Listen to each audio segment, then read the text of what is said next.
What's up, guys? It's KB. Make sure you subscribe to the Underground Sports Philadelphia YouTube channel. Click the bell icon down below so you don't miss a single video from us. And thanks for tuning in to another video from Underground Sports Philadelphia. Now let's get into it. Philadelphia, baby, you're going to love it. Best sports fans in the world. Actually, the worst, but that's what makes them the best. What is going on, OTB Nation? Welcome into episode number 301 of the allegedly award-nominated, which, Deej, I'm gonna pause the intro there. Allegedly, we were award-nominated because I've seen that sports award thing roll around year in and year out now. So, shout out to everybody who nominated us for the short list of awards there. With the so I guess we can stop saying allegedly and say we were nominated. Award nominated. No more allegedly, man. Allegedly. No, it happened. It happened. We were award nominated, comma, allegedly. Don't listen to anything after the comma. It ain't real. Ain't that what they taught us in school or something? I thought that was comma splices. Things after commas don't exist or something like that. Or we'll have to pull in self-appointed manager of the talent and ninth grade English teacher Sarah Bennett, aka my sister, to help us out with that one. I forgot about that. Yeah, you didn't hear that, Sarah. But welcome on into episode number 301 of the award-nominated, honorably mentioned, number 9 NCAA ranked, and of course viewable on YouTube, Outside the Box podcast, the official lacrosse podcast on the Underground Sports Philadelphia podcast network. It's KB coming at you from Underground Studios, and of course joining me every week as he does, it's the boy, the man, the myth, the legend, Deej. What's up, bro? I'm hyped, dude. Like I've been tired because I'm back doing basketball, and this year, for the first time in 5-6 years, my high school has a freshman girls basketball team as well. So every game I go broadcast is a triple header that starts at 4:15. After working the radio all day, dude, it's tough. Your high school guys, shooters. I mean, hey, actually, the only team that has a loss as of right now is the varsity boys team. Bingo. So the programs overall are doing well. I'm having a great time up in the booth, so that's awesome. We found out that, so what I believe happens with the NFHS stream is I think a lot of teams use that for film and such. Mm-hmm. So the broadcast is automatically muted afterwards. So actually I wasn't being muted because of music. I was simply just being muted because that's what they do when you go back and watch it later. So it's been nice to just get back up in the actual booth and be back doing play-by-play, knowing I'm not getting muted. They don't mute us. All the kids when they do football film, because they use ours when they do film at Vineland, they just hear everything we say, which I think is very funny because when I walk into the next game, they always talk about any funny things I say on the broadcast. I don't think you guys are NFHS broadcast though. Like there's a certain program that like is run by automated cameras and everything that are at football fields and gyms and stuff. Oh yeah, no, we have our own. Yeah, that's like I think pretty much if you have an NFHS account, you can just go in and watch any game from any team that has one of those. Yeah, so I think they mute for that reason. They use Huddle to send our broadcast, and then there's a camera that they use specifically for Huddle. Yep. So yeah, I'm back on the hoops grind on Friday. And I'm coaching this weekend. Box this time. Stepping inside the arena. I should have said inside the box. Rewind. Stepping inside of the box. Well, it's because we just live outside the box. You know what I mean? I do, Come on now. I'm going to be up on the bench, though, this weekend. So that's going to be exciting. I need you with a tie. I need a suit with a pin on the lapel. I need you looking like dapper as hell like Paul Day does every single week for the Philadelphia Wings. Getting that out of me all day on a Saturday, my guy. I need a velvet tie like my boy Dom Ponteri was wearing at his wedding this past weekend, looking fly as hell. Shout out to the boy. He's a married man. Bro, we went out. We had a little after party with people too. At Landmark in Glassboro. And we were leaving. for whatever reason, they kicked everybody out at 1 o'clock at the bar. Very strange. But we were outside waiting, and the bouncers were like, "You guys got a ride?" And Dom goes, "I'm waiting for my wife." And she's inside. She's in the bathroom. And the guy goes, "Oh, your wife? Oh, you're good. You're good." And then one of our boys was like, slaps Dom on the chest. Like, "How'd that feel, bro?"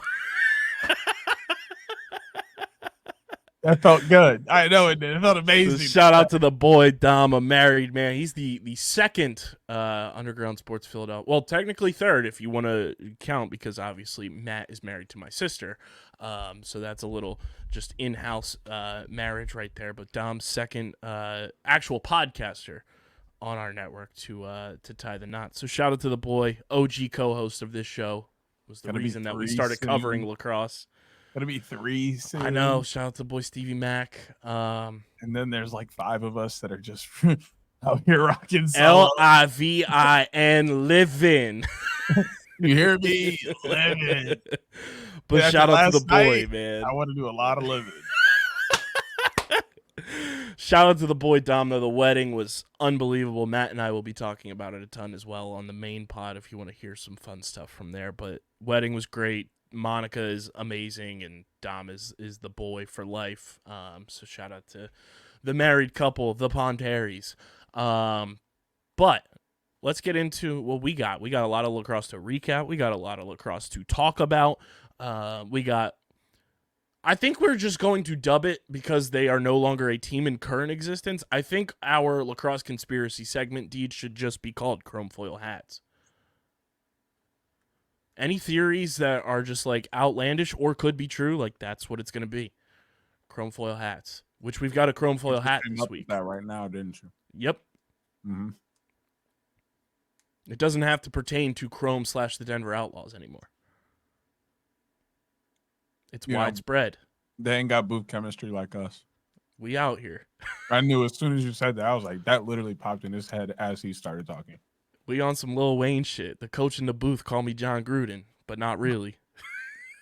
Chill. But before we get into all of that, make sure you guys are following us on the socials at OTBLaxPod on Twitter, Instagram, TikTok, Threads. We've been trying to get more active on Threads. I've seen the benefits. Deej, I got to tell you, they have done a lot of improvements to make Threads a usable social media app.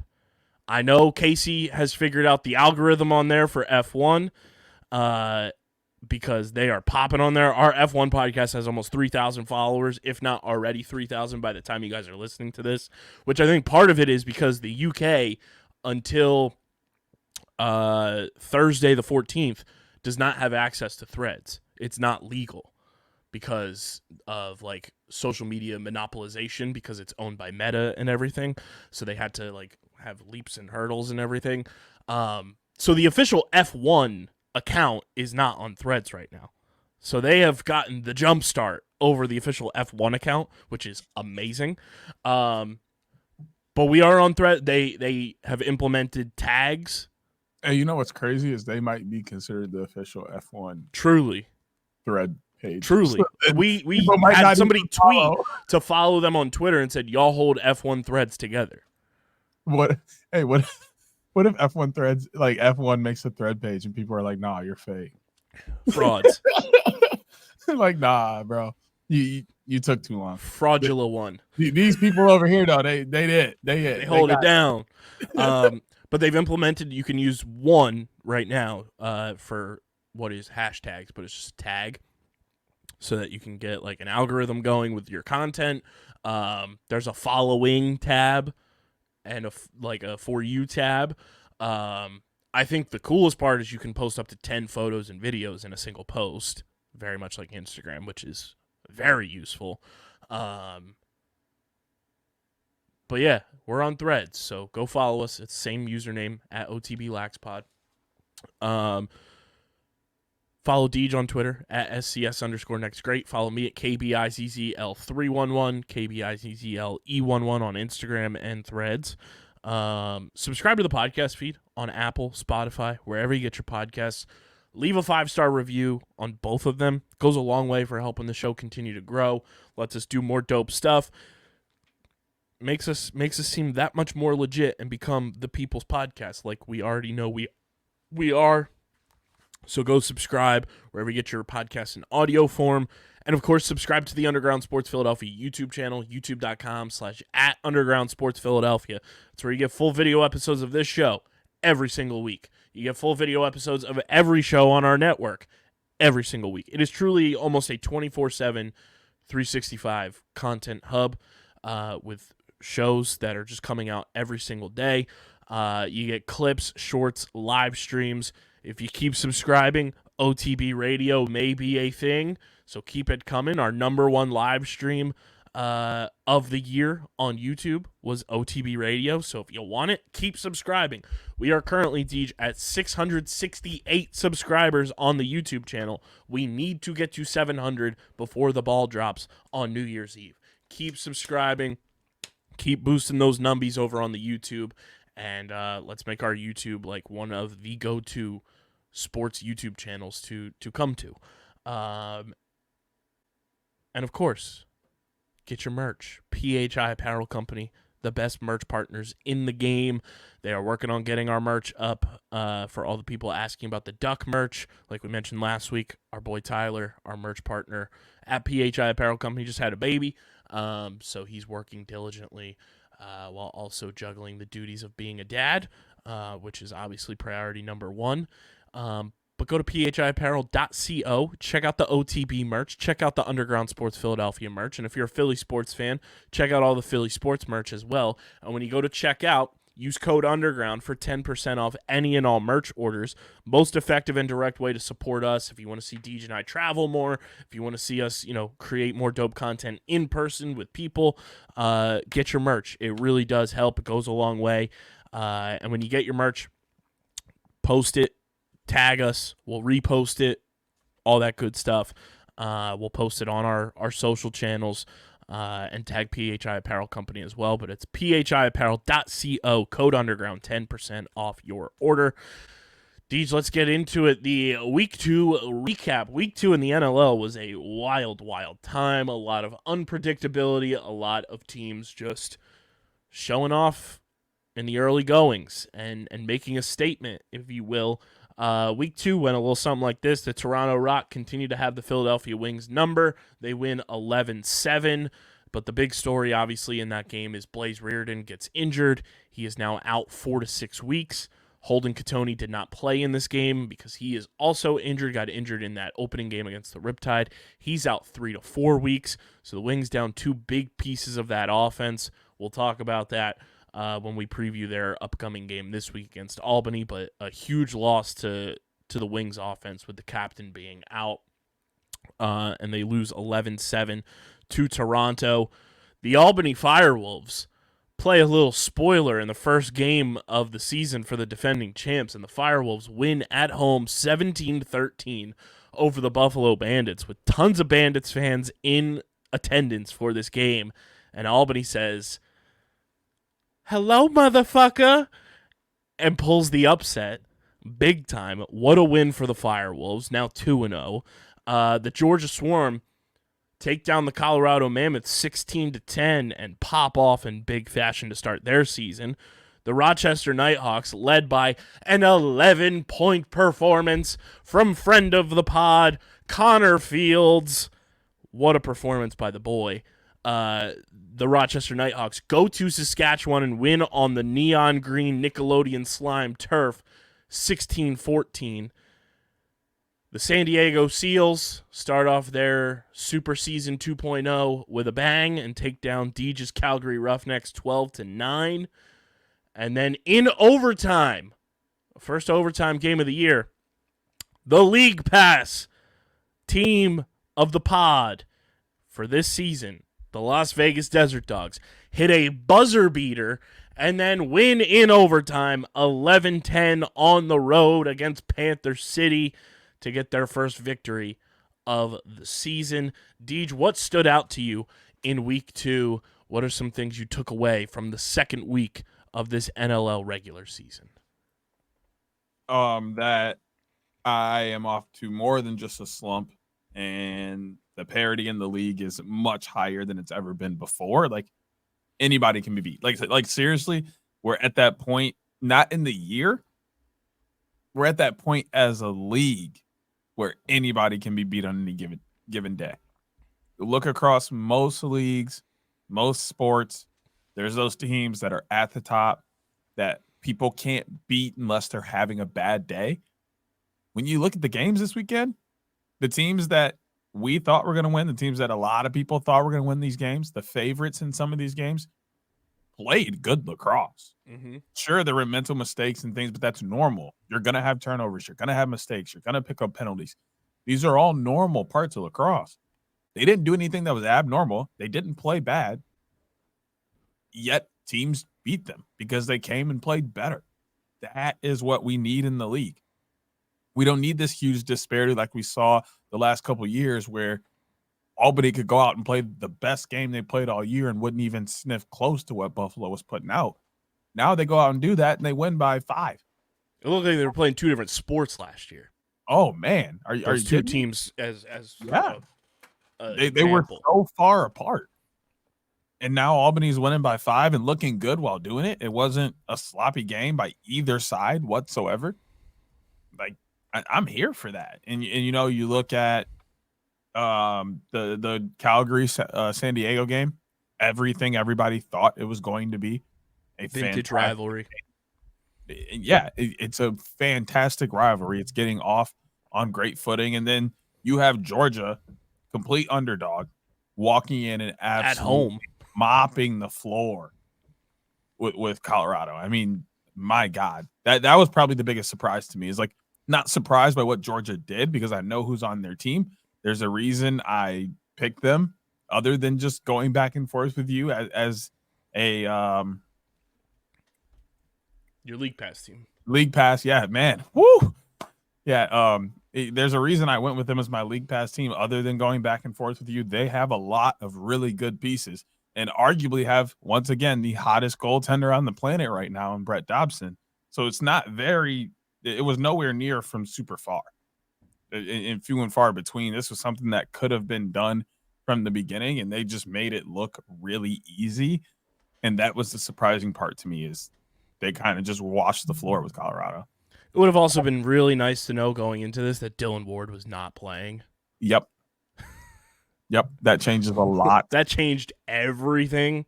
We have Tyler Carlson, who, like, obviously he's in the 1% of 1% of athletes. He's playing his sport professionally.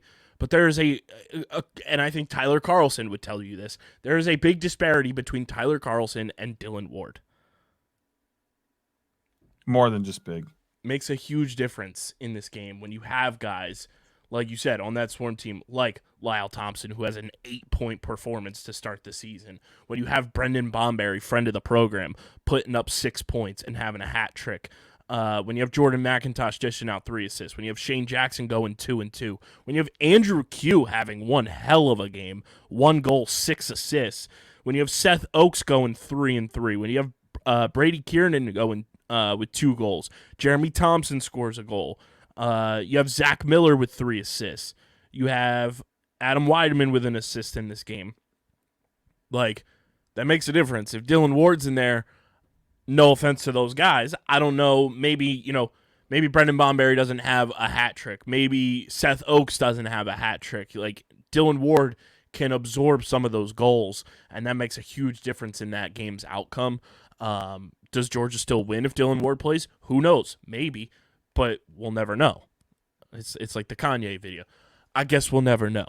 Las Vegas fighting until the very end was huge for them. Like, to have Rob Hellier rip that buzzer beater, to send it to overtime, and then win in overtime on the road, that's a huge confidence boost for a second-year team. Rochester, I said it last week, I'll say it again this week, we completely underestimated them. They are so fucking good, and now they got Ryan Lanchberry in the mix, too, from that trade that happened last week.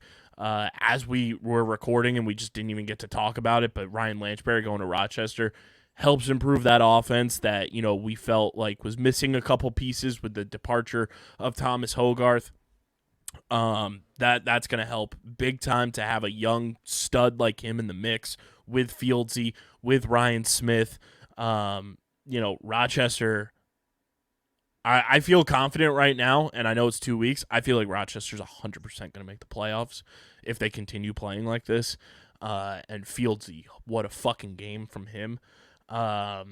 Georgia looked fantastic. Albany, the young boys, a team that doesn't have anybody over the age of 25 playing like that is crazy. Good for them, and it's good to have a guy like Joe Nardella on that team just balling for them and playing good lacrosse. To get a win at home like that is a huge confidence booster for them. And obviously the Wings game gets a little compensated because you don't have Blaze Reardon for more than 2 quarters in that game. I know he tried to come back, but then he didn't play the entire second half. So that sucks to just not have a fully healthy team out there to go toe-to-toe with Toronto that entire game. But now the Wings got to overcome some injury adversity. Sam LeClaire's going to have to step up. Tate Catoni's going to have to step up in the absence of his brother and Blaze. I know they signed a couple guys to the practice player roster that will maintain their practice player status but be on the active roster this weekend against Albany. So Phillies, it's not the first time the Wings have had to overcome injury adversity. They had to do it last year when Matt Rambo got hurt. They've had to do it in the past, but that's why you bring in guys like Mitch Jones last year. That's why you signed Joe Resiteritz in free agency like you did. That's why you trade for Ben McIntosh and have guys that can contribute to the offense, and they just have to have the other guys behind them step up and play the lacrosse that they know they can. Yeah, I mean, that's the biggest part when you lose anybody on any team is replacing that team or that team trying to figure out how to say it here. Like, I'll relate this to basketball. The Detroit Pistons have lost 20-some games in a row, not because they're a bad team and don't have talent, but because their coach isn't putting out the right 5. And in lacrosse, it's not necessarily the same thing, but it is at the same time. You got to be putting together the right groups of people. So now you have to find people who had the same skills as Catoni and Blaze, which is extremely hard to do anyway, or at least especially with Blaze. Right. Or at least find someone who is playing similar, has a similar style of play. So now you can just plug them in, and the other 3 people that they were constantly out on the floor with don't have to change their game style. They're still playing with 2 people who would be doing similar things or the same thing that Catoni and Blaze would be doing. So it's almost a seamless fit. And then when they come back, you can just switch things back and plug them back in, and they'll just get reacclimated to the speed, and you should be good to go. But that's the hardest part of losing someone so high caliber with both Catoni and Blaze, is you sometimes can't replace that. And there isn't someone that plays the same way as that person does. So now you have to mix things completely around and create a new sense of comfortability for, 2 groups of 5 players. And then when they come back, you have to reshift everything back to how it was. Or you have to tell them, look, this is working, so now you need to figure out where you fit in this, which can then be awkward for them and make it look like they didn't really come back from their injury looking well. There's just so many pieces to losing and coming back with injury that really fall on the coach more than the other players. And I think the Wings are in a prime position to be in a stable condition during these 2 guys being out, because Paul Day is one of the best coaches in the league. You have the guys like we mentioned. I think Sam LeClaire is one of the most underrated young talents in the NLL. I loved his game when he was with Colorado, and then when the Wings traded for him, I think he's fit in perfectly with just the system that Paul Day and this coaching staff run on offense.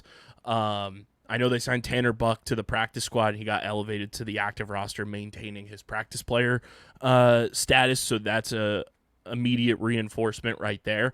But it also helps that the guys that are going to be stepping up have been with this team for multiple seasons now. Like Sam LeClaire's been here since 2021. You traded for Tate Catoni early last year. And this Wings team, Paul Day said it in the press announcement with Blaze and Holden's injuries, like, this team is filled with leaders. Blaze is obviously the captain, but when you have guys like Ian Lord, when you have guys like Mitch Jones, Joe Resiteritz, Ben McIntosh, Zach Higgins, like, this team is littered with veteran presence and veteran leadership.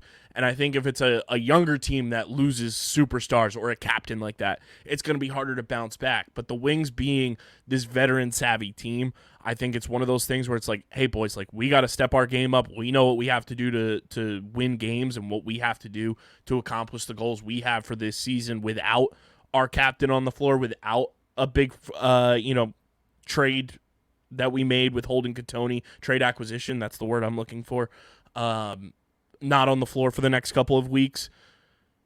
It's one of those things where I think the Wings will be able to weather the storm. I'm looking at their schedule right now, too, just to see where things stack up for them when it comes to just overall games that both Blaze and Holden are going to miss with their injuries. And obviously the Wings have their first home game this coming weekend against Albany, so it sucks that you won't have Blaze out there on the floor for the home opener. But game one that they'll miss is this week against Albany at home, followed by they've got a bye week after that.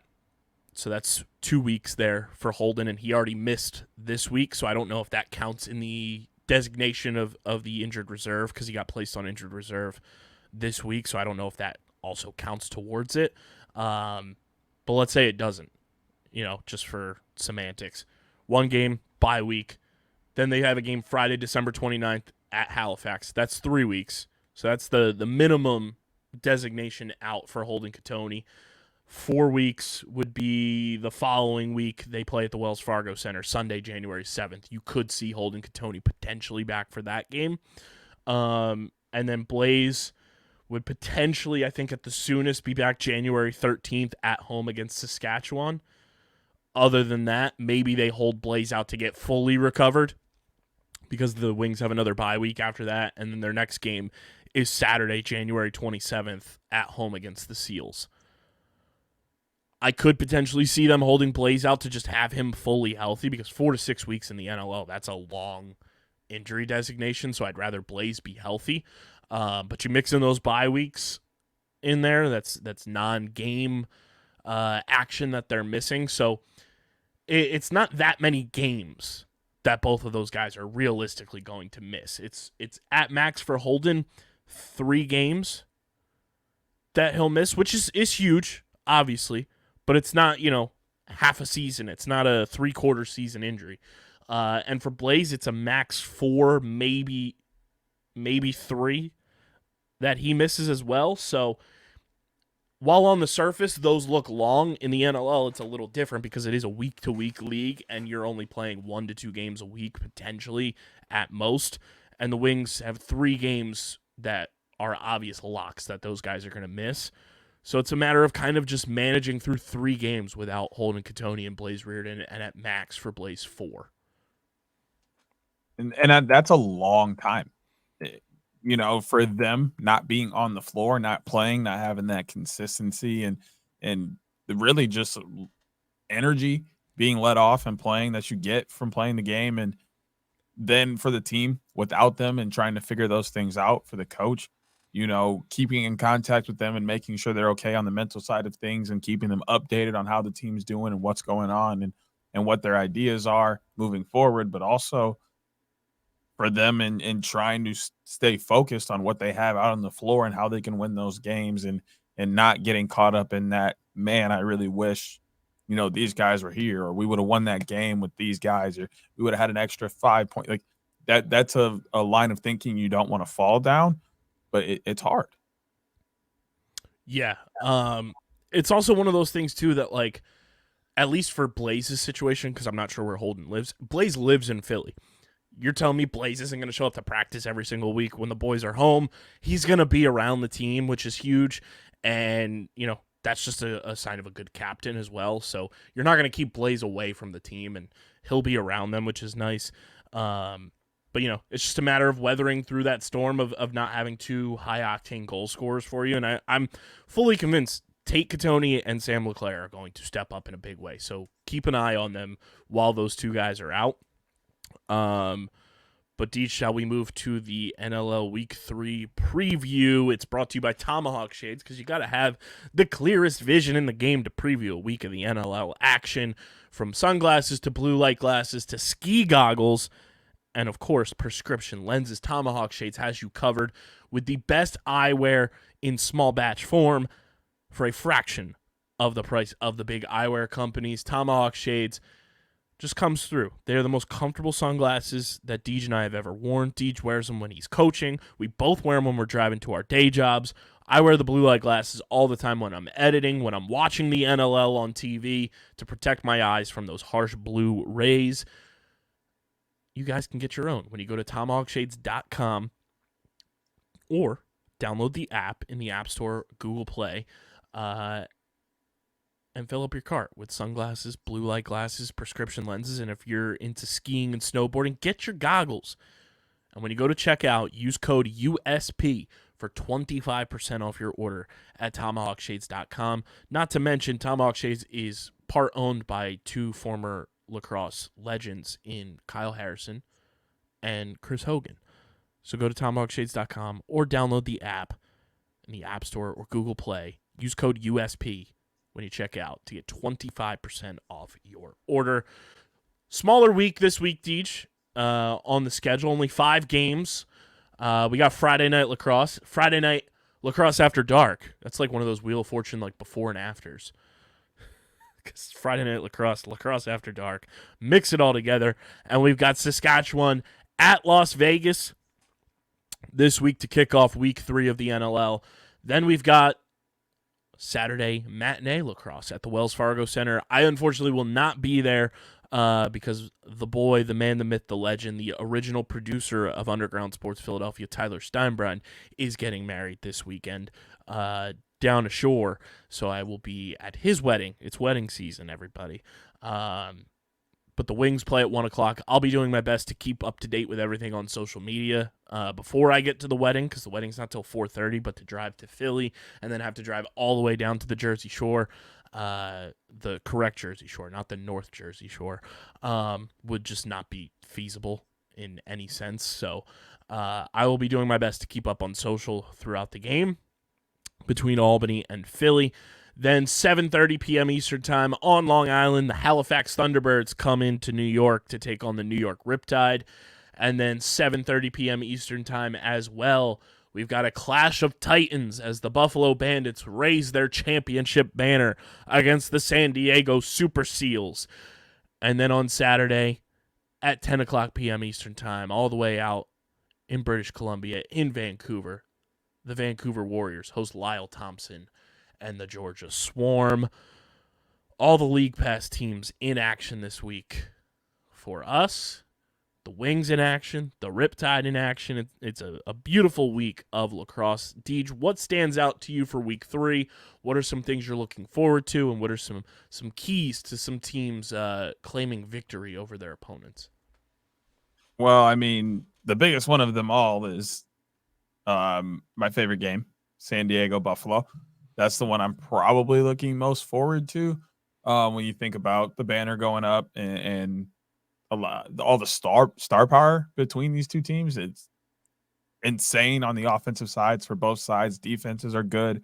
Goalies standing on their heads. I especially after watching War on the Floor, I love Chris Oligrieri.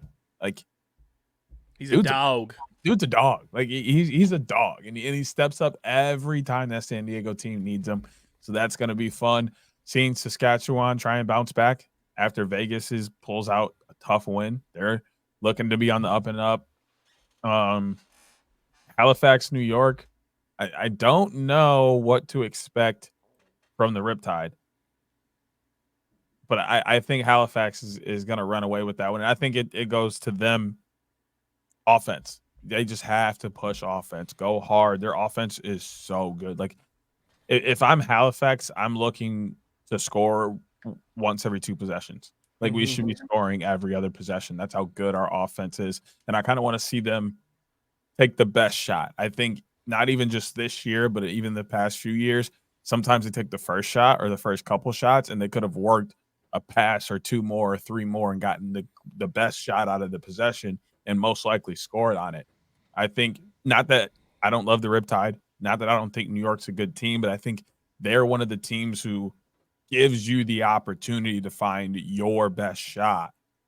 So they need to take this opportunity to really get into the groove of their offense and find their best shot consistently and see how many goals they can score, because we know there's tons of firepower there. Georgia, Vancouver, I feel like should be a runaway, but that one's going to come down to their offense as well. I think their offense has to score. I think they finally see they got the goalie they've been looking for in Dobson. Defense stepped up huge for them against Colorado. You have to score points if you want this team to win. So lean on Lyle, lean on Bomberry, lean on Shane Jackson. Let these guys bring you back into the game and figure out how they want the game to run. Let it run under their pace. And I think that Georgia can come out with a win. But like I said, game of the week is San Diego, Buffalo. San Diego has to do what Albany did. Get Buffalo frustrated early, stay in their face, make them work for everything, fight, be in their drill. I mean, hey, if you want to have an all-out brawl that seemed to have worked, talk about war on the floor, am I right? I'm a fan of that. So if you want to do that, go ahead. I'm here for it. But yeah, they literally just have to bring everything they have at Buffalo, make it extremely hard from the beginning. We know their offense is going to score. We know that. So the defense is the piece for San Diego that has to make it tough on this Buffalo team and be in it from before the first whistle, letting Buffalo know you're going to have to work for every single thing you want. Buffalo on the opposite side, their thing is starting fast. Start fast. Come out, ignore everything that they're saying to you, knock in 3, 4, 5 quick goals, and then you stride and figure out how things are going to go for the rest of the game. But they have to start strong. They have all the pieces they need. They've had all the pieces for years. They finally cracked the door last year. Banner's going up. You don't want to lose in front of your fans with the banner going up.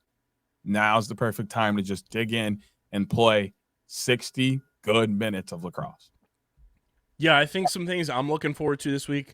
Friday night, 10 o'clock, Saskatchewan, Vegas. Seeing how Vegas maintains after an emotional, hard-fought win on the road, coming back home. How do you manage those emotions and expectations now against a team in Saskatchewan who is 0-2, looking for their first win, can't let it get like late too soon in the season, if you will.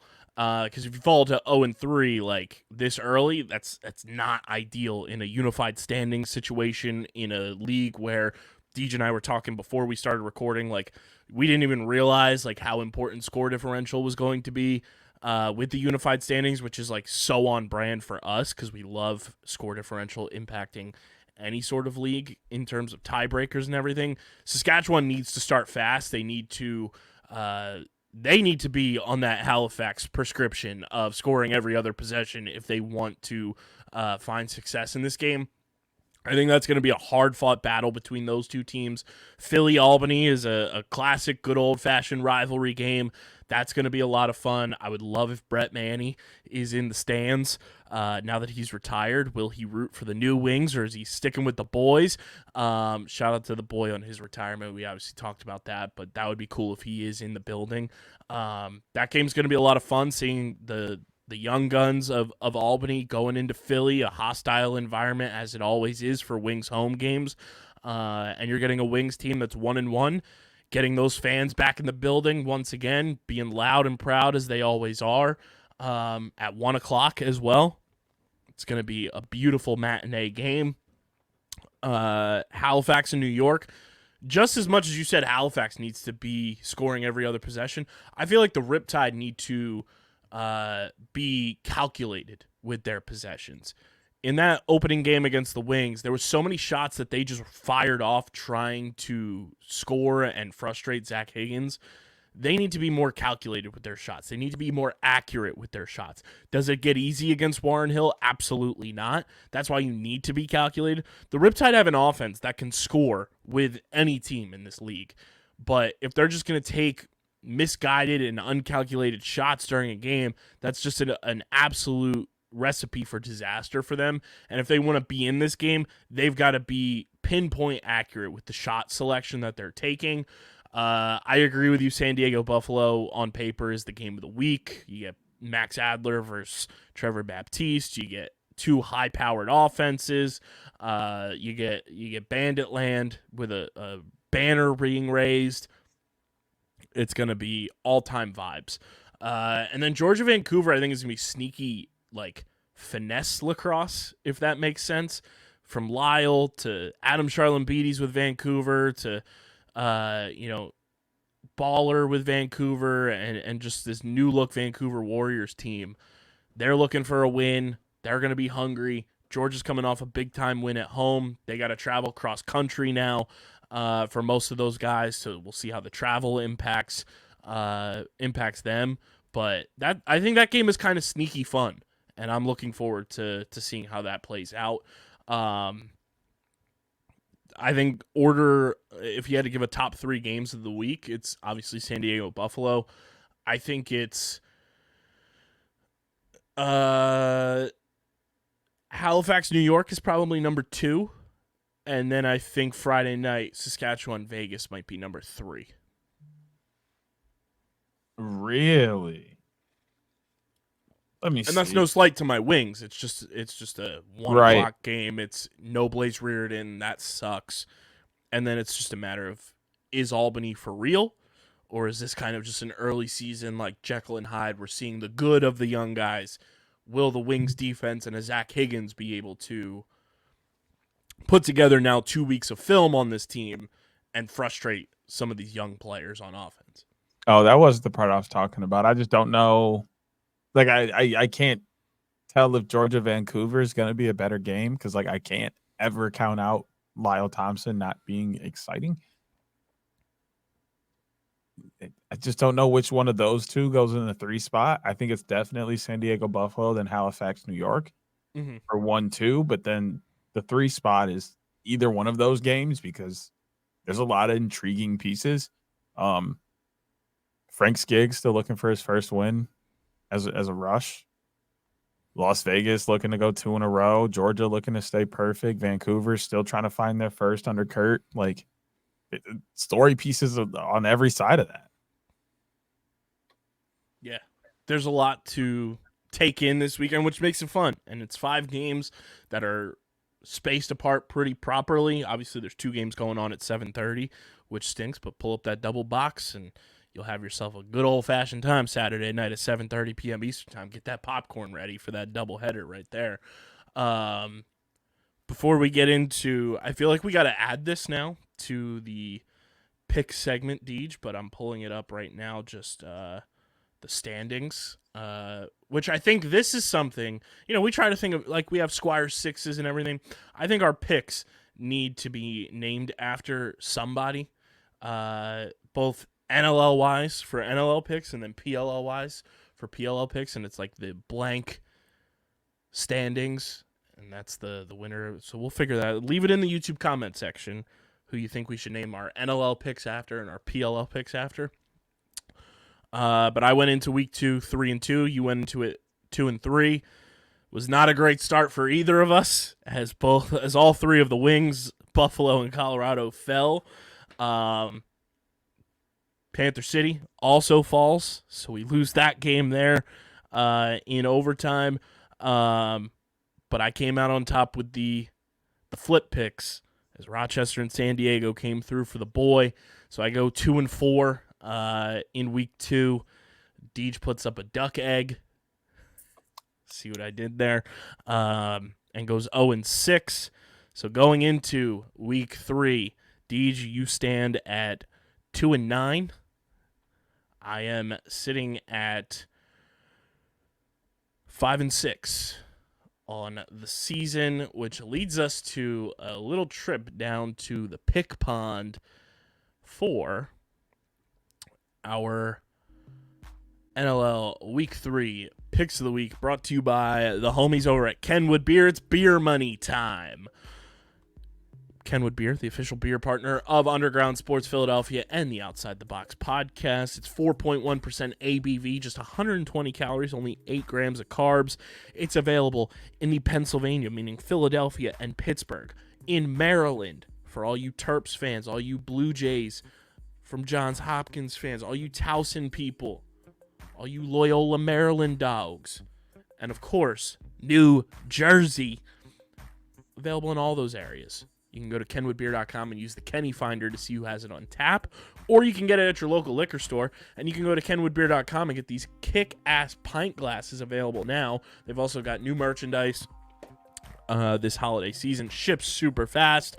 Go to kenwoodbeer.com to check it all out. Must be 21 or older to do so, and of course, please drink responsibly. Deej, we kick off week 3 in Las Vegas, the city of sin, as the Vegas Desert Dogs host the Saskatchewan Rush.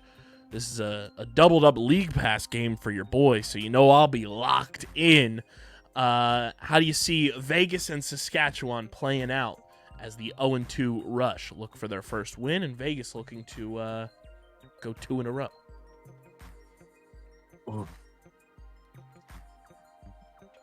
As much as I would love for Saskatchewan to get their first win, they've struggled a little bit. They're on the road, and Vegas just picked up a huge win on the road in overtime. This game is in Las Vegas, and I just haven't seen enough from the Saskatchewan offense to trust them just yet. So I got to take the Dogs. I am right there with you for the last point you made. Haven't seen enough from Saskatchewan's offense. Obviously, they scored 14 goals last week against Rochester, but then gave up 16. Got to be able to play some defense. I think when you have Rob Hellier, when you have Jack Hanna, when you have Charlie Bertrand, and the rest of those boys on that Vegas offense playing the way that they are, I think they're going to be able to channel the emotion of an overtime victory into just momentum and being at home, coming off of that win, coming back home. I think that's going to be huge for them. Friday night in Vegas, I think the Dogs come out on top in a big time. I think it's going to be a very fun game to watch. So give me the Dogs to get a dub. And we move to 1 o'clock on Saturday at the Wells Fargo Center for the first time this season. Philadelphia Wings hosting the Albany Firewolves. Wings are 1-1. Firewolves 2-0. I love the way the Firewolves are playing. I think it's a great early season success. Even though it's 2 weeks, it's a good success for a team that has been doubted time and time again. They had Bert Kreischer rocking an Albany Firewolves jersey at his show in Albany at the Times Union Center. Shout out to the Machine being a big lacrosse guy. I just think the Wings, and sure, Albany pulled an all-time upset against Buffalo last week. But the Wings have been playing. Buffalo, that was their first game. Albany already had a game under their belts, and kind of just up to game speed. The Wings have been playing as well. I think that's a bit of a factor in this one. The Wells Fargo Center is going to be rocking. Do I think this game is going to be close? Absolutely. It always is, for whatever reason. But I think the Wings have what it takes to get the job done. I think the defense has played pretty solid. I mean, holding Toronto to 11 goals is a huge success, I think, for any team. It was just a matter of Blaze being hurt. You didn't have Holden Catoni in that game, so you didn't have your full offense to be at your disposal. But I think the Wings come out with a big-time win at home and improve to 2-1. Oh, wow. This...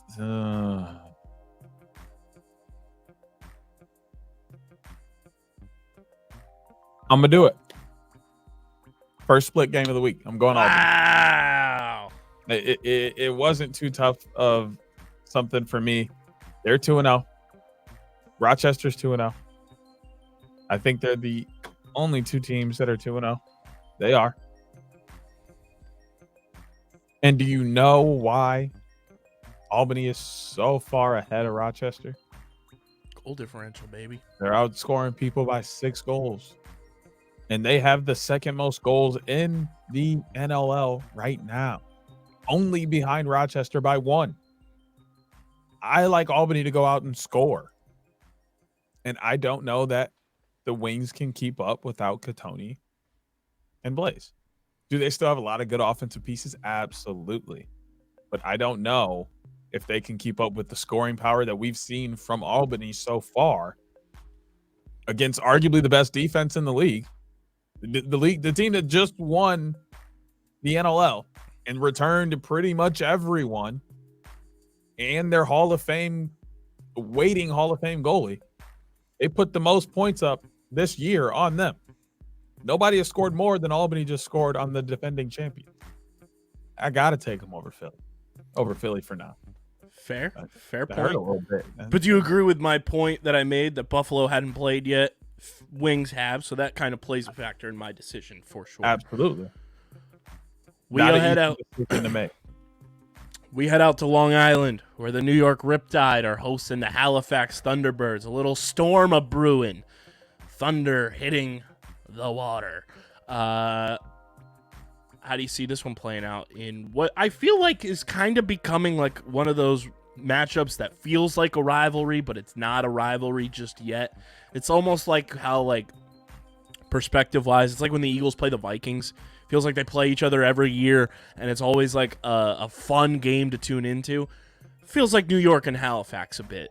I don't know why. It just gives off those vibes where, like, at any moment, something could click, and this could become an all-time matchup year in and year out. But how do you see the Thunderbirds and the Riptide playing out, Teach?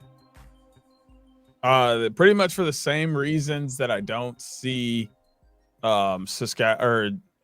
Philadelphia being able to keep up with Albany. Same thing over on this side. New York has tons of options offensively. The guys are scoring, and they're putting up point. They played one game and they lost 10-13. I mean, 10 goals in a game is pretty solid. That would, I mean, in most games that's winning or close to winning, but that's not going to be enough to beat, a team in Halifax that's scoring almost twice that. Almost twice that. They played one game, put up 17. Like, you got to come with goals, and New York hasn't shown in the last couple of years they can score high total. Like that, in order to beat Halifax, you got to score a lot of goals. Their games when they lose are 16-14, 17-12, or 17-13, 22-20, 22-20, 18-15. Like, but New York hasn't really been shown to be able to score that many goals, so I can't trust them to win this game. I think Halifax is just a more complete team. Like, they've got the transition guys to do it. Obviously, Ryan Tarafanko, friend of the program. And I think the goaltending plays a huge part in this. Warren Hill's one of the top 5 goaltenders in my book in the league.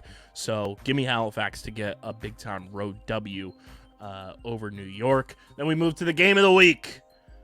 The San Diego Super Seals, Volume 2, taking on the defending champs as they raise their banner at Banditland, the Buffalo Bandits, coming off a loss to the Albany Firewolves.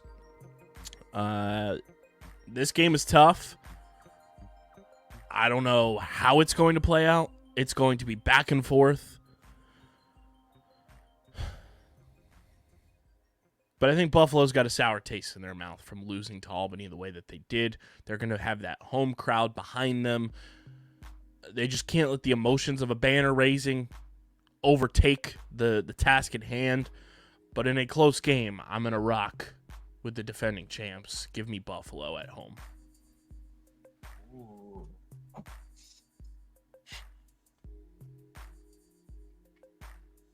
This one's hard.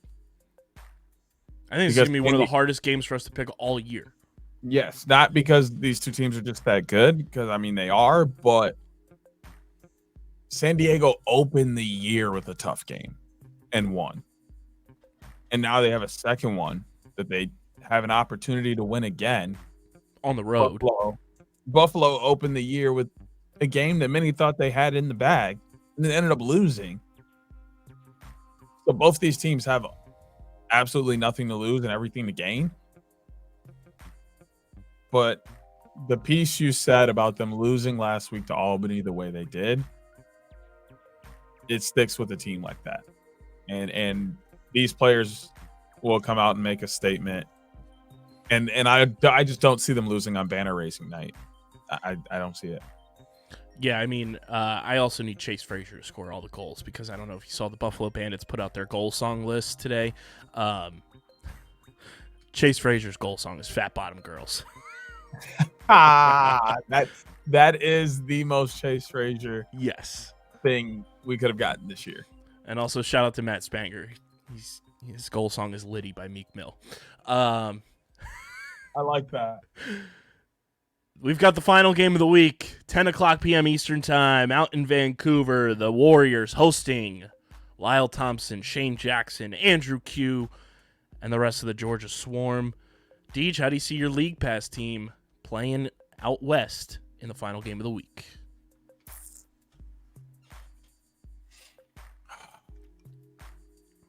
Georgia. This is a little bit of a PSA.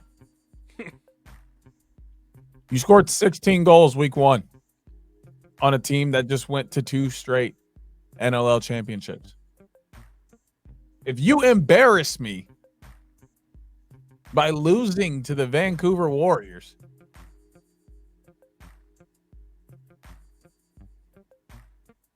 we're going to have some serious problems. Some serious problems. Lyle's going to have a day. Dauber might be the best goalie on the planet right now. I'm liking what I'm seeing down there. Give me Georgia. I'm with you. I think Georgia has the offense. They have the goalie. I think they have the transition game as well to really just figure things out and continue a strong start to the year. I'm going to take Georgia as well. So there are your week 3 picks as Deej and I look to bounce back after a rough week in week 2. We both have Las Vegas. I've got the Wings. DJ has the Firewolves in our one flip game of the week. We both have Halifax. We both have Buffalo. And we both have Georgia. And those are your Beer Money NLL week 3 picks of the week, powered by Kenwood Beer. This time, don't use my picks yet. Don't use my picks anytime. Not till like week 12. Bro, I will give y'all the okay when my picks are good to use. Right now, go with his. At least he wins something. I got a little something at least. Man, last week was rough. Yeah. I didn't do well in my podcast I do for work either. We do picks in that, and I didn't do well over there either. I mean, we went a combined 2 for 10, so not great. Bad. Not great, Bob. Great. Not great.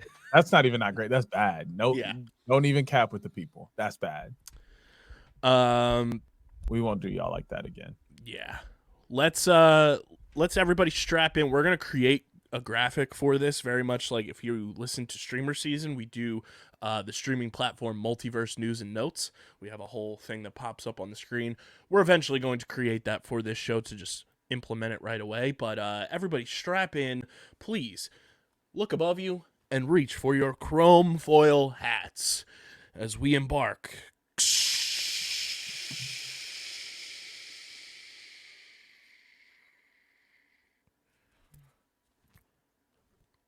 on a theory.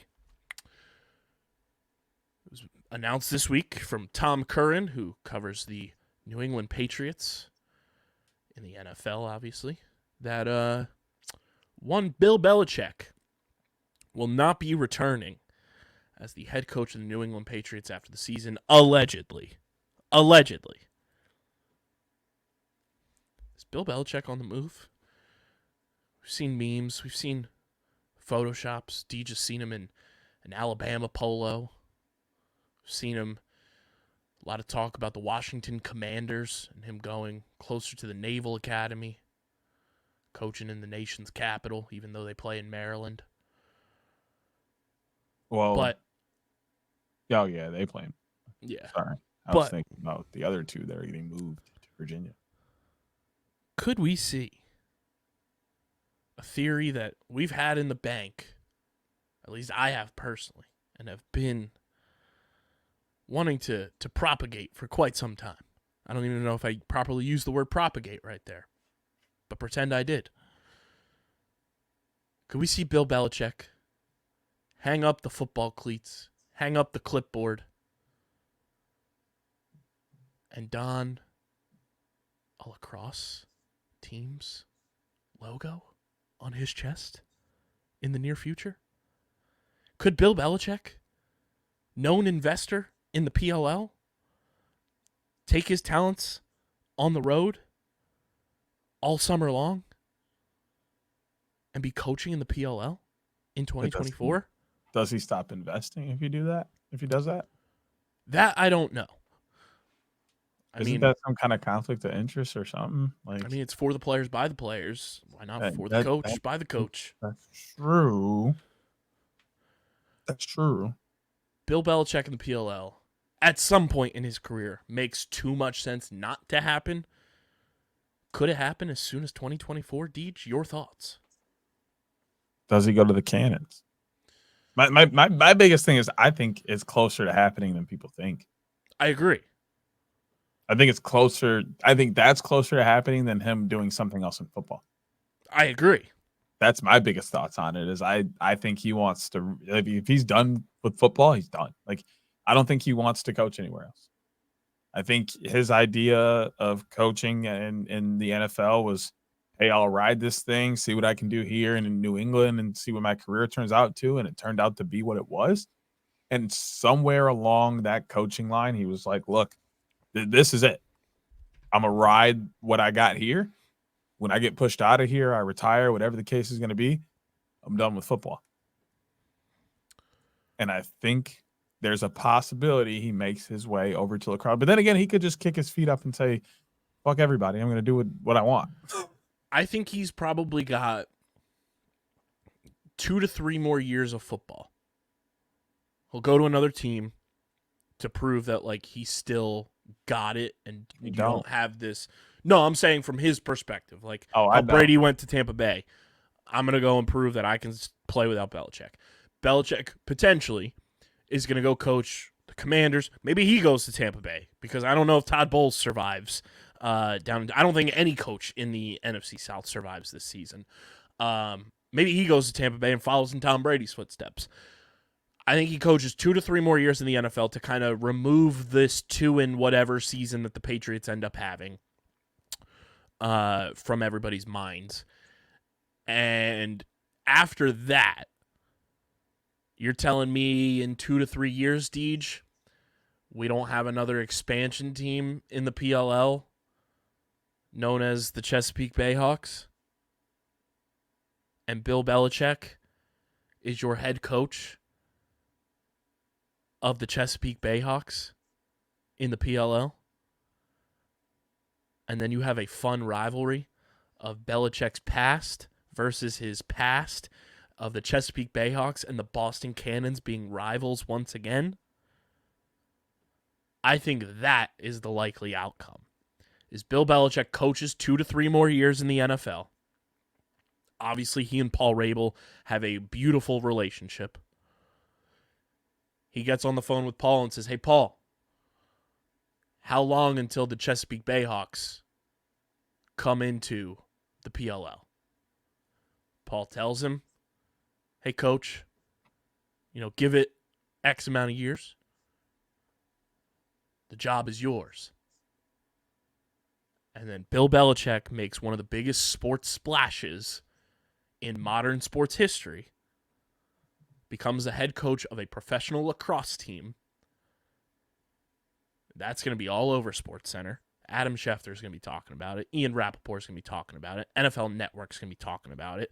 Dan Orschlovsky is going to be talking about it. Pat McAfee is going to be talking about it. And then we are talking about Bill Belichick and potentially having Bill Belichick on this podcast. Could you imagine talking to Bill Belichick on this podcast? I would love it. I would love it. Give it 2 to 3 years. That is my official ChromeFoil hat theory. In 2 to 3 years, Bill Belichick will retire from coaching football. The Chesapeake Bayhawks will be an expansion team by that point in the PLL. And Bill Belichick will be your head coach of the Chesapeake Bayhawks in the Premier Lacrosse League in 2 to 3 years, which will be, 2026, 2027? That sounds about right. You The only thing, you got to promise me one thing. You won't bring up 2017 until the end. That's fair. Okay. I'm cool. I'm cool with it. As long as I would just love to pick his brain about just the game in general. Yeah, as long as just you like can going toe to toe in that game and watching the way both of those teams played would be fascinating to hear from his perspective. Yeah, I just want to get that at the end. Let's do the lacrosse stuff first, and Obviously. And still some NFL stuff, and like going from the Browns to the Giants, the Patriots, and everything. And you can just get your rocks off at the end. That's all I'm saying. I don't want you throwing off the mood before the end of the. I want to know. My biggest question would be, how much respect after that game does he have for Nick Foles? Mm-hmm. And watching him go toe to toe with Tom Brady, who set Super Bowl records in that game and still lost. And then ask him which of his former players could he see playing lacrosse. Ooh. Not named Chris Hogan. Right.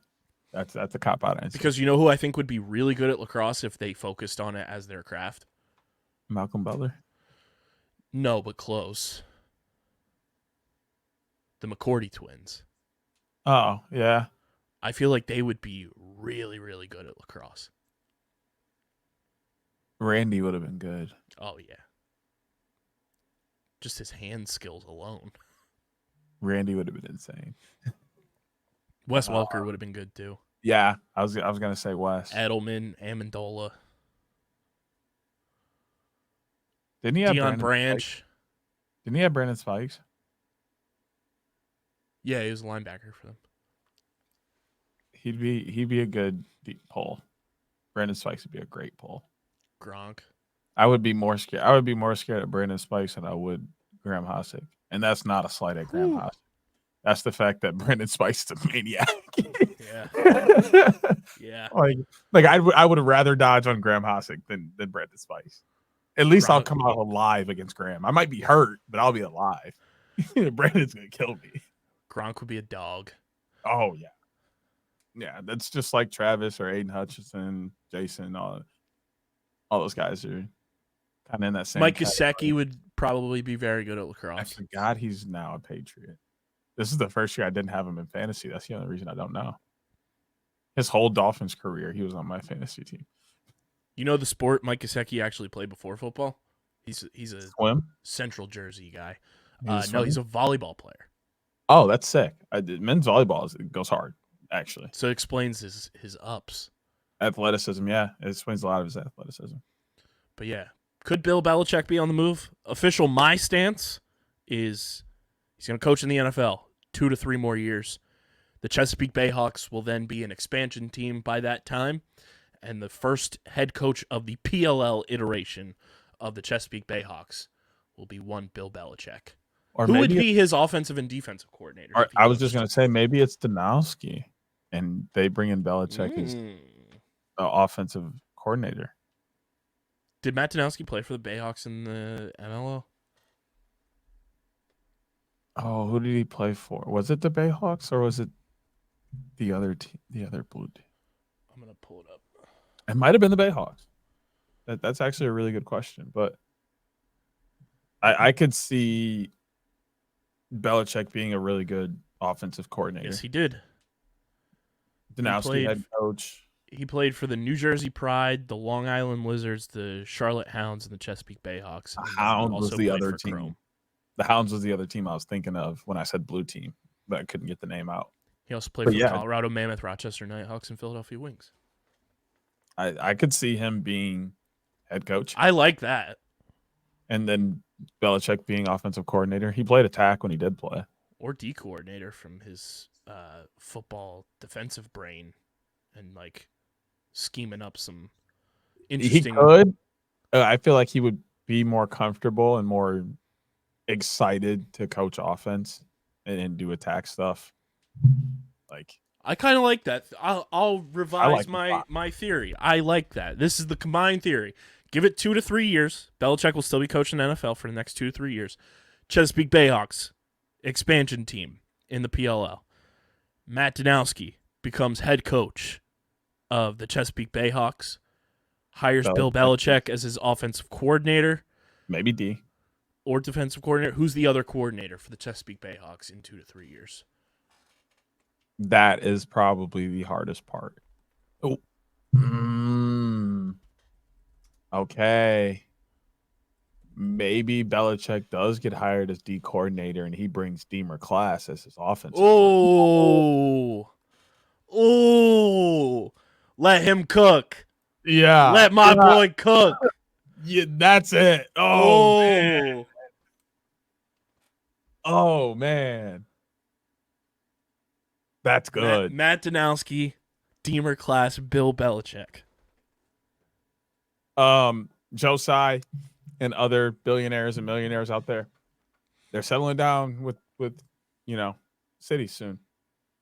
You need a GM, I'm right here. We're right here. Let us cook. You saw what we just put together. If you need a GM, I'm right here.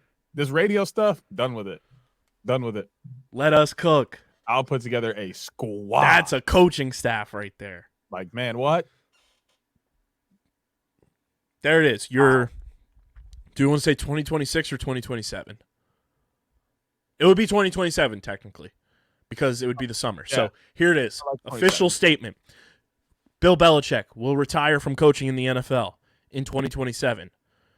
The Chesapeake Bayhawks will be an expansion team by then in the Premier Lacrosse League.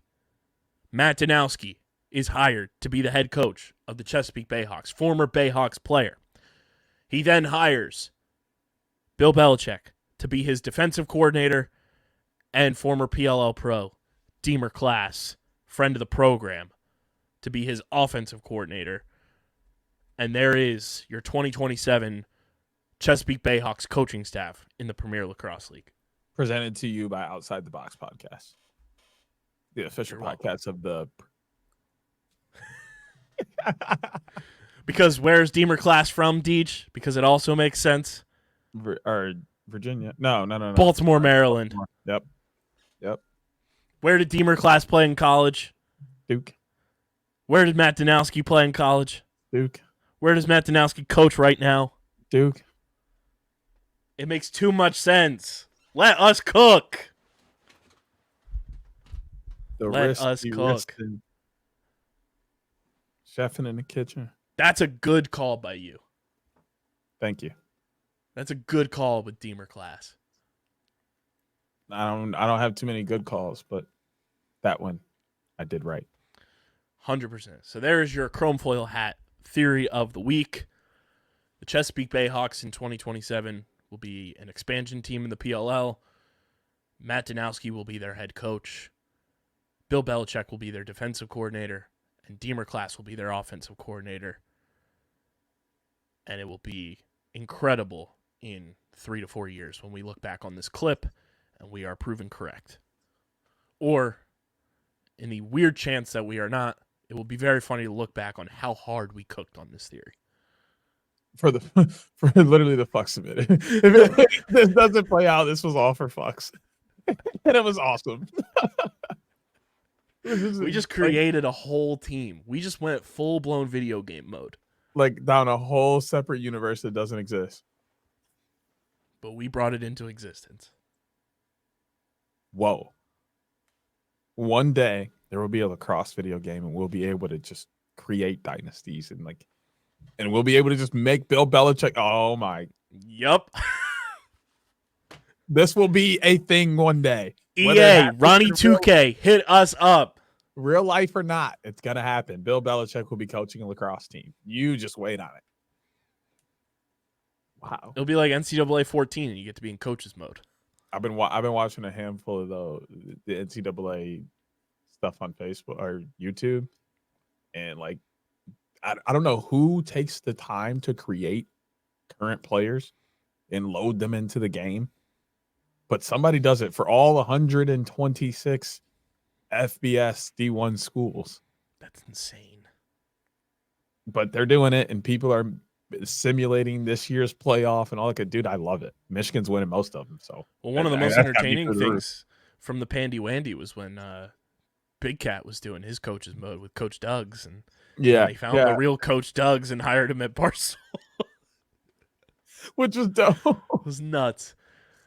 But there's our ChromeFoil hat theory for the people. Let us know your thoughts on that in the YouTube comment section, or if you have anything to contribute to that.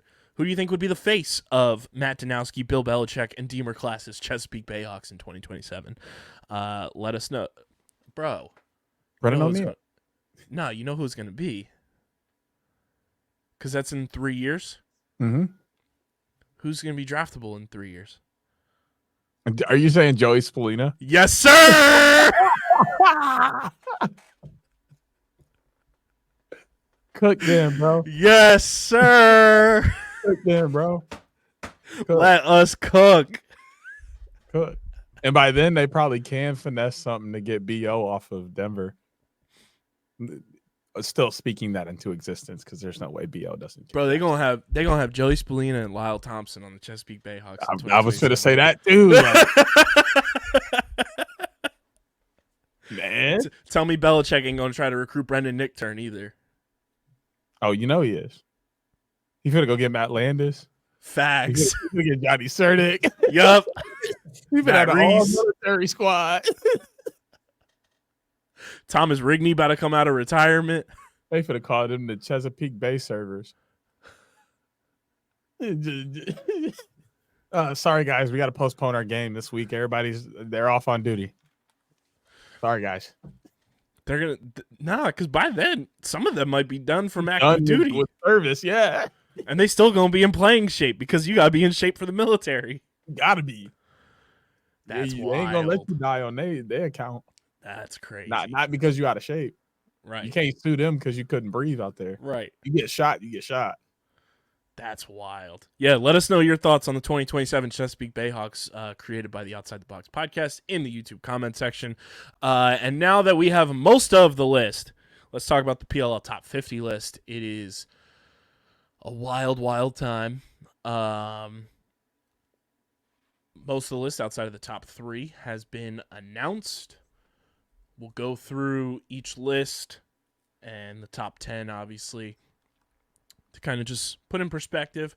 And I did see a tweet that is pretty interesting to kind of like dissect that Dan Arestia put out for like where the players voted for certain guys and then where the end of year award winners were voted and everything.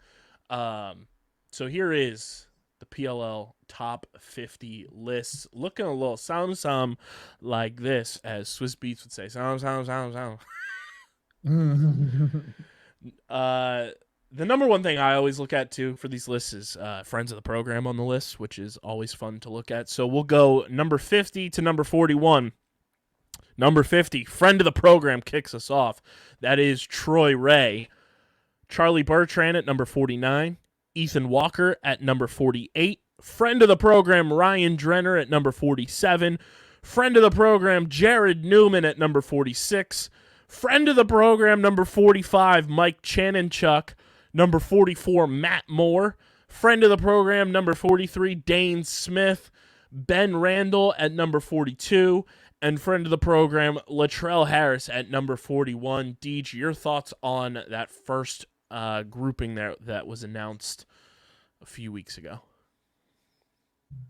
Lots of our people. That was pretty much what I got from that is because this started the way it did, there was going to be a lot of our people all over the list, and there were tons in the first 9.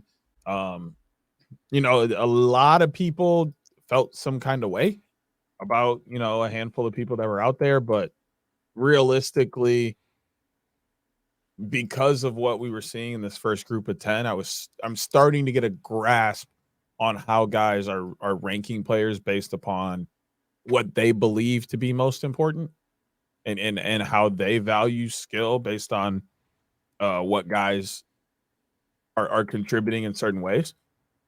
And I think we'll be able to explain some of that and how we're feeling things went. And you just did what, all the way down to 41? I think you did. So it's 50 to 41.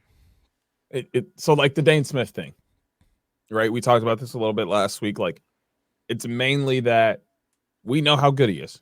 Everybody knows how good he is. The players know how good he is. But I think some guys are holding the first couple games against them because they're like, dude, we get it. You're playing NLL, but you weren't here showing why you were a top 50 player here. You might have been doing it over there, but you weren't doing it here. And sure, he set an assist record, but how many goals did he score? And to me, he also wasn't dodging, right? He only scored 5 goals, and he wasn't dodging the same way that he had been in the past. He wasn't threatening to score as much. It looked like he was looking to just get his hands free enough to pass the ball and open things up for his teammates. Defenders, which is half of the voting pool here, is not going to put you super high if you don't intimidate them in the dodging realm. That's a part of the game, and they feel like a player who is dodging consistently and putting them in a space where they have to decide if they're going to let them shoot or be a passer or, try and turn them over, whatever the case may be, are going to get a few more points than a guy who's just like, look, I'm a dummy dodge you, step away, see this guy cut and dish. Assists are much easier to create than a goal or a true scoring opportunity, even if you don't score. So I think a lot of that played in the factor of why he was so low. Luttrell being so low. Sure, he was, he short stick D-mid of the year to a lot of people. He was in that conversation. He was there. One, he got hurt. That's a factor. And two, he wasn't dodged on as much, and he was not, his stats weren't where they had been the last couple of years. You see the same thing. He also became the lead dog for them because of Mark Dominique McNeil retiring. Mark McNeil got released, and then you had 2 rookies where it was like, oh, let's take our chances on the rookies who played fucking phenomenally this year. But Treasy was like the guy, let's just avoid him and put our guys against 2 rookies that aren't familiar with our game, but I think he got exceptionally well. He got points and he snuck in at 41. If we want to be honest, people, he snuck in there because he got a lot of respect for how he treated his new role, and he really brought those rookies under his wing and was like, look, this is how we do things here with the Archers. Stepped up, and when his number was called, he did the right thing every single time. He was there, and a lot of people respect him for that. But realistically, he could have been in the same position as Danny Logan, not ranked this year, because nobody dodged on Danny Logan. When teams were playing Atlas, they were dodging on their LSMs and their long poles and not dodging on 91. Players respect him. They think he's really good. But if they are not dodging on him and he's not proving consistently every week why he's that good, guys are going to be like, hey, there were 3 or 4 D-mids that were over that guy because they got dodged on consistently and still, kept guys from scoring, still did this. That's where guys are thinking is what is happening to them right in front of them week in and week out. And that's why we see some of the rankings we're starting to see. Matt Moore at 44. Matt Moore didn't do it. I do want to interject. Danny Logan was ranked this year. He just wasn't nominated for an end-of-year award. Right. Sorry. Correct. But he didn't get nominated because he didn't have the stats to do so because he was not dodged on. And I think a lot of people probably still wouldn't voted on him because they would have looked at stats and been like, okay, yeah, he was really good, but what did he do? Right? Matt Moore, for example, is one of those guys that got respect and ranked where he was because while also being injured. Because of the impact he had. He came in and he allowed Archers to be fluid and move people around and create opportunities for other people. Grant Ament goes down, Matt Moore, seamless transition down, and all of a sudden Grant is looking really good out of the box. Trey LeClaire, they allow him to move around and play some mid, play do what he wants because of guys like Matt Moore. That we're starting to see the implicit value that guys hold, and that's what players are looking out for. Then we go from 40 to 31. Number 40, Will Bowen. Number 39, TD Ireland. Number 38, Tucker Dordevic. Number 37, Matt Dunn. Number 36, Colin Kirst. Number 35, Jack Keelty. Number 34, Jack Hanna. Number 33, Mike Sisselberger. Number 32, the People's rookie, Ethan Rawl. And number 31, friend of the network, Grant Ament. I think a lot of these guys were placed properly, and a lot of guys finally getting respect. Not finally, but getting respect for the seasons that they had, like Colin Kirst, like Matt Dunn, Jack Keelty, Ethan Rawl being number 32, I think shows that a lot of players had respect for the way he came in as an undrafted free agent and made such an immediate impact in so many different ways for Cannons. I didn't have too much of a problem with most of these rankings. No, these were all pretty solid. The only one in this group, there's two guys in this group that I would have moved much higher. Mike Sisselberger and Colin Kirst. Mostly because of the positions that they play. Sisselberger was dominant at the stripe all year long, rarely lost, pushed it forward a lot, created offense, and filled a hole that the Archers have always kind of had. And not that Bones wasn't good when he was there and they haven't had good pieces, but he truly was like filling a space that they needed to be full. And he came out and did it beyond what people were expecting. And Colin Kirst battled for a little bit and then took the reins from a guy that many probably weren't expecting to sit on the bench and kind of had to, navigate that relationship, and then was absolutely stellar for the second best team in the league and did it as a rookie. Technically not a rookie. I think he's second or third year, but he hasn't had any significant play time. So to me, he's still a rookie, and he came in and played phenomenal. And those are two of the harder positions because they're anomalies. They're special. They're different. They're not just like every other player. Playing defense isn't too different from playing. You're just doing the opposite of what the offense is doing. Offense is just dodging, passing, catching, shooting. Like it can be broken down, be very simplistic. But goalie is, you got to just see the ball and save it. There's no other way to put that. Stripe, you got to clamp, pop it out, pick up the ground ball. There's no other ways to create those things. It's just plain and simple that, and only so many people do them. First off, like there's not a million and one goalies out here. Half the people who pick up a stick are midi, but there's only select goalies, select face-off guys. We got to highlight them for what they do and how difficult their position is. And sometimes I feel like that gets overlooked for goals and things that happen between the lines. Then we move to 30 to 21. Number 30, friend of the program, Ryan Tarafanko. Number 29, Zach Goodrich. Number 28, JT Giles Harris. Number 27, Brad Smith. Number 26, Connor Kelly. Number 25, Bubba Fairman. Number 24, where were you when DJ saved his season?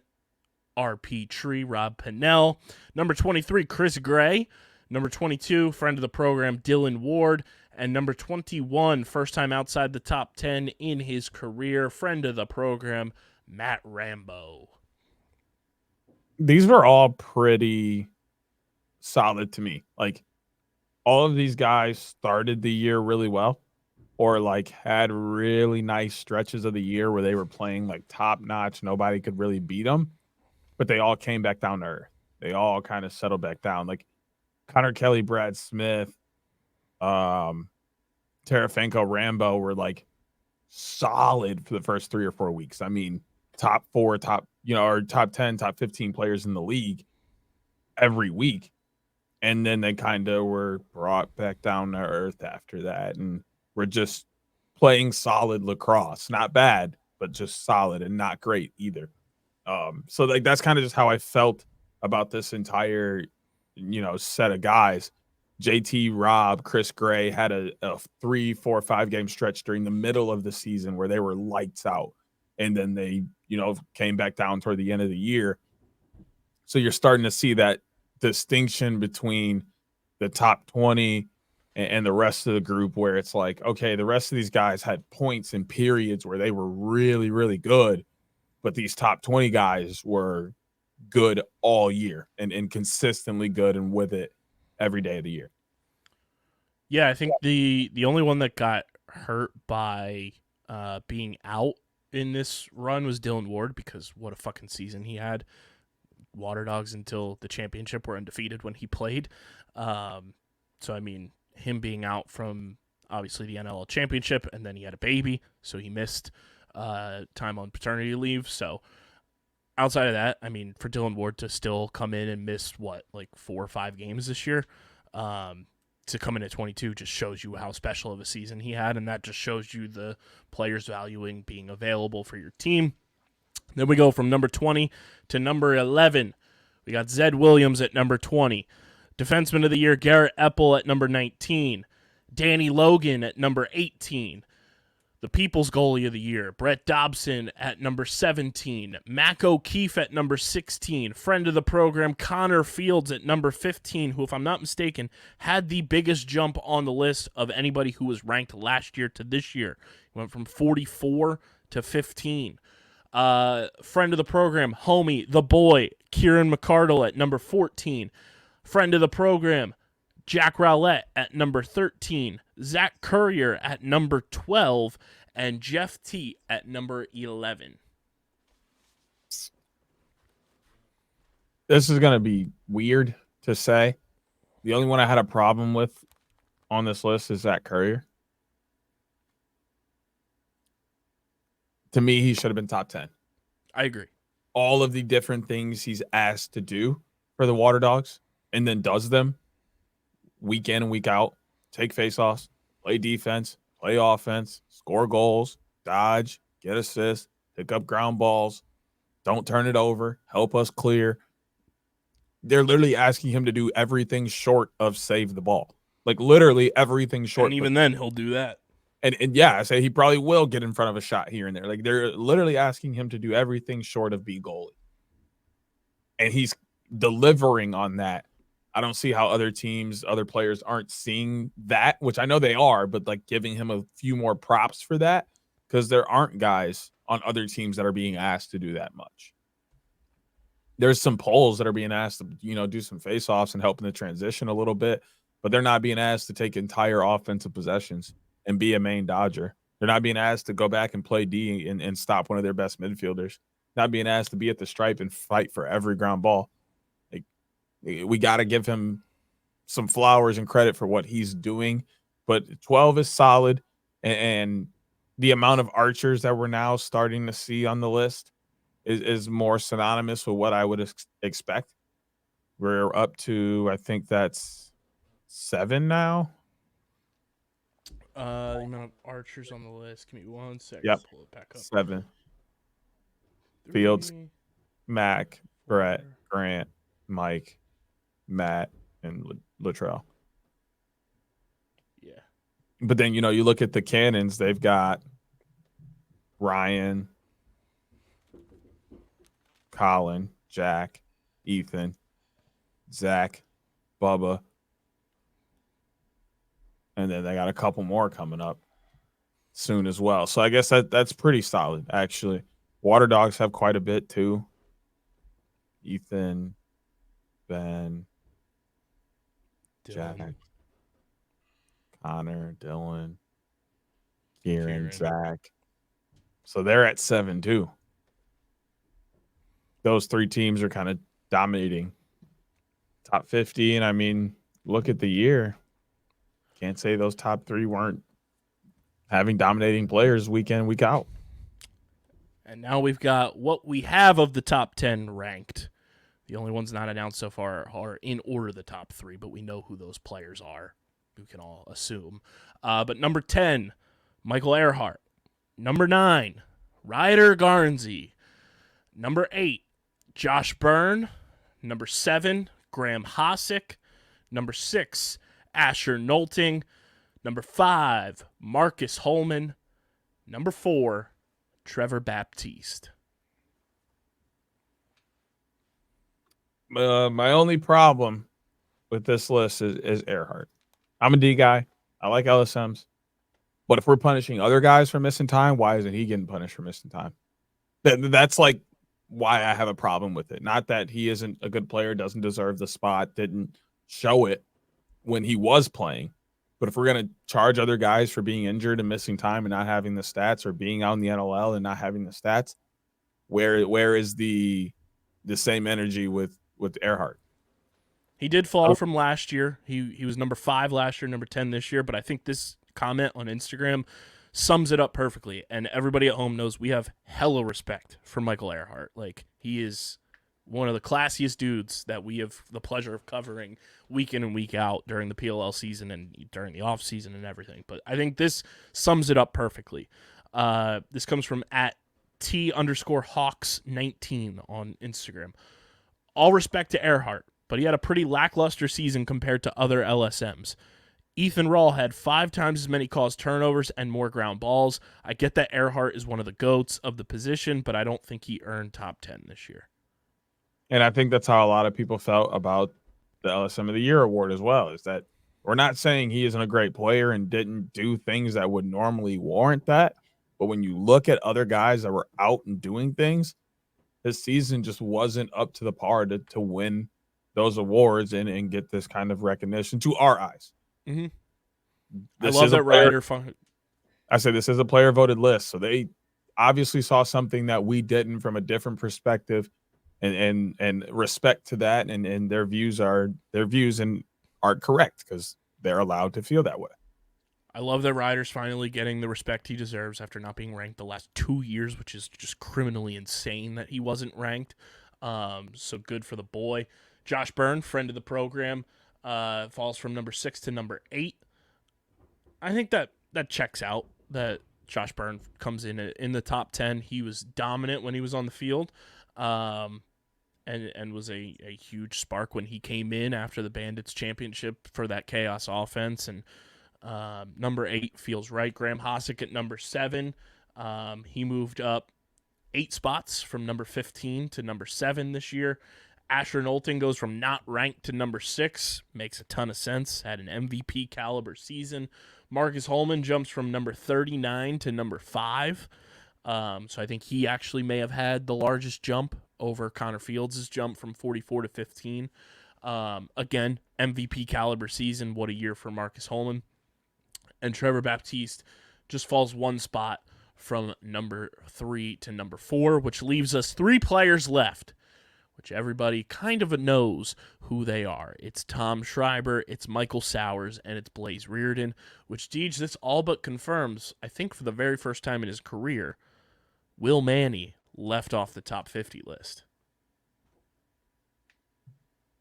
Yeah, I mean, he had a good season, but not he had a good season and top 50 season. Did some things and helped out the Whip Snakes, but like he wasn't anywhere near what he's been on the Archers, and wasn't just the impact player for them that a lot of people maybe thought he was going to be. He was there when they needed him and had some huge goals and made very good plays and helped mentor guys like Tucker Dordovic, but just not producing in the level to warrant a top 50. And also, if I'm not mistaken, the only player from the now Denver Outlaws is JT Giles Harris. Give me just a Yep. second. JT's the only one.